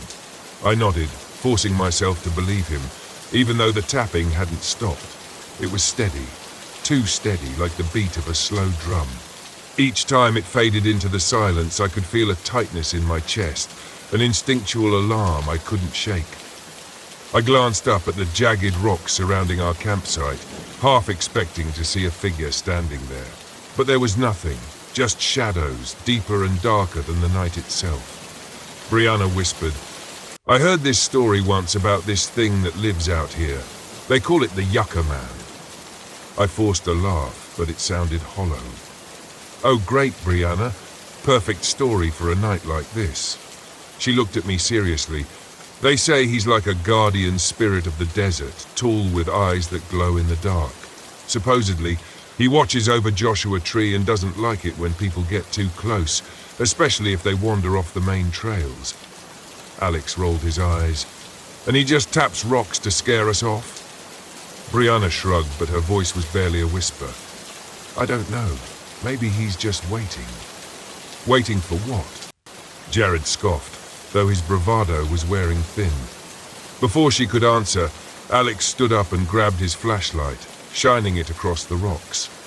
I watched as the beam illuminated the stark, twisted shapes of the Joshua trees, their shadows stretching and warping across the sand. Just as he moved the light, I saw it, a tall, dark shape standing motionless against the rocks. My heart stopped, and I felt Alex's grip on my hand tighten. "Did you see that?" he whispered. I nodded, my throat too dry to speak. The figure was gone as quickly as it had appeared, blending back into the darkness. Jared laughed nervously, breaking the tension. "It's probably just a shadow, guys. You're all wound up for nothing." But even Jared didn't sound convinced. He picked up his flashlight, swinging it around as if he could somehow erase the eerie image from our minds. The tapping had stopped, leaving a thick, oppressive silence in its place. Brianna's voice was small. "Can we just go back?" Alex shook his head, even though his face was pale. "No way. We came all this way. We're just letting our imaginations get the best of us." But I wasn't so sure. The feeling in the air was different now, like we weren't alone, like there was something ancient and unseen watching us. I looked out into the darkness, straining my eyes for any sign of movement. My gaze landed on a rock nearby, where strange symbols were scratched into the surface, intricate spirals and jagged lines. I hadn't noticed them before. "Guys, come look at this," I whispered, beckoning them over. They all gathered around, staring at the markings. Brianna looked unnerved, and even Jared's face was grim. "Looks like old petroglyphs," Alex muttered, though his voice lacked confidence. "Probably left by Native Americans or something." Brianna shook her head. "These aren't like any petroglyphs I've seen." We stared in silence, the weight of the discovery pressing down on us.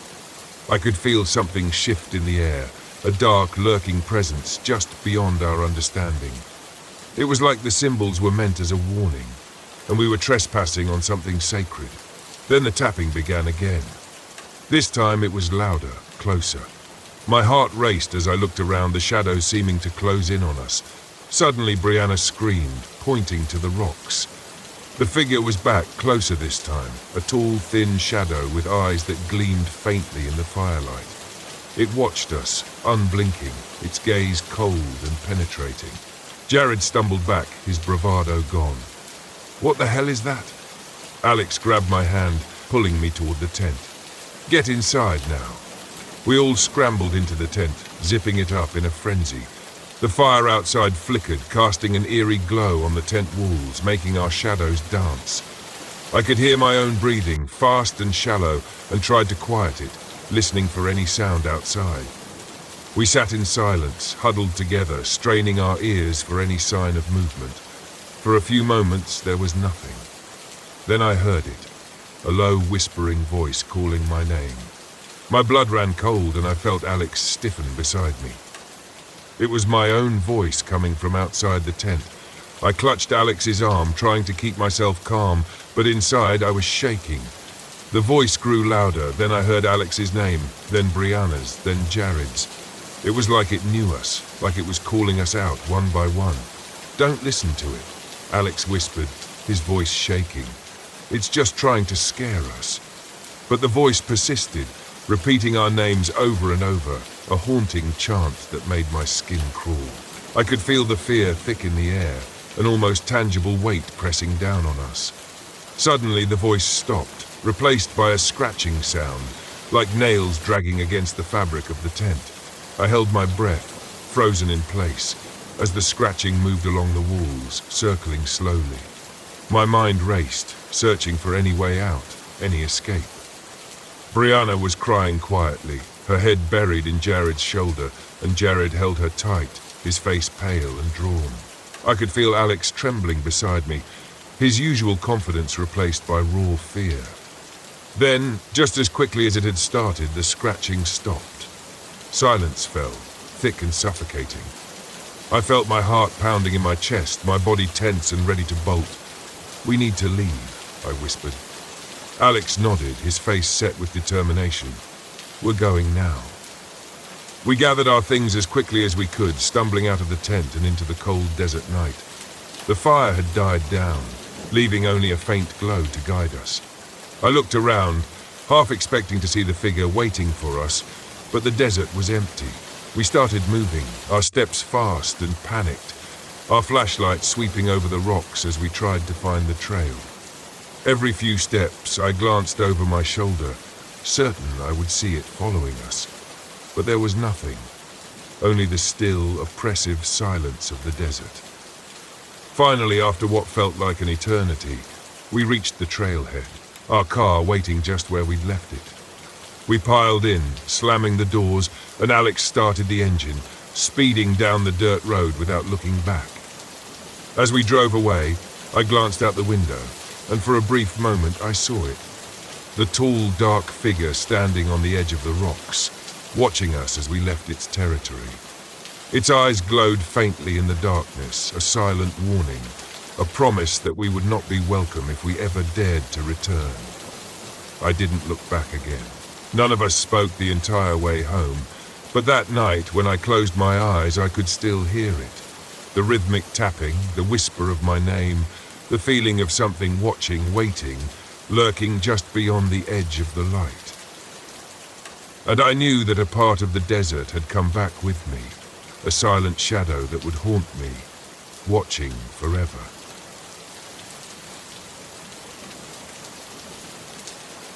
I needed this escape after the year I'd had. Peace was the only thing I craved. My ex-wife had taken the house, my boss had taken my sanity, and I was left holding nothing but a bag of resentment and a camera. So here I was, finally alone in Black Rock Canyon, Joshua Tree's hauntingly beautiful desert. They said these nights were the darkest in the country, perfect for the long exposure shots I needed for my portfolio, but also, hopefully, for some much-needed clarity. The sky was ink black, spattered with a smattering of stars, and my RV felt like a fragile shell in this immense desert, which stretched out infinitely on all sides. I set up my tripod, thinking how strange it was to have so much space and yet feel the weight of something closing in, pressing down on me from every angle. I framed the shot, the rock formations jagged against the horizon like bones clawing up from beneath the desert. Just as I clicked the shutter, something caught my eye. Something odd up on a nearby ridge, a pile of stones stacked in a rough tower stood silhouetted against the fading light. I squinted, unease prickling the back of my neck. It wasn't a cairn, at least not like the ones I'd seen before. These rocks were stacked too high and too precisely, almost ritualistic in their placement. And yet I'd seen no one here, not a soul for miles. I shook it off and went back to shooting. The night, with all its dark expansiveness, was settling in, and I was ready to forget everything. That's when I heard it. A low humming sound reverberating through the thin air. It was faint, just a vibration, but I felt it in my bones. I stood still, listening, straining my ears as it grew louder, rhythmic, almost like a chant. I whipped around, expecting to find some desert animal or even another hiker, but there was nothing. Just the stacked stones up on the ridge, now looming in the moonlight, their shadows long and spindly like fingers stretching down toward me. "All right," I muttered, forcing a laugh. "Maybe you're just getting a little too comfortable out here." I forced myself back into the RV, telling myself it was just the wind, a desert echo, a trick of the open space. But that hum stuck with me, burrowing into my chest like a thorn I couldn't shake. I didn't think much more of it until the middle of the night when I was jolted awake by a noise inside the RV, a clicking, snapping sound. My heart hammered as I sat up, listening. Nothing. I climbed out of bed, checking the windows, and noticed my camera's light blinked. That's when I saw them, the pictures. They'd been taken while I was sleeping. Distorted, blurry images of me lying in bed, the RV's dim interior barely illuminated. What the? I muttered, flipping through them, my mind scrambling for an explanation. There was no way I'd taken these. The only other option was that someone had been in here while I was asleep. My pulse raced and I checked the door, feeling a wave of relief to find it locked.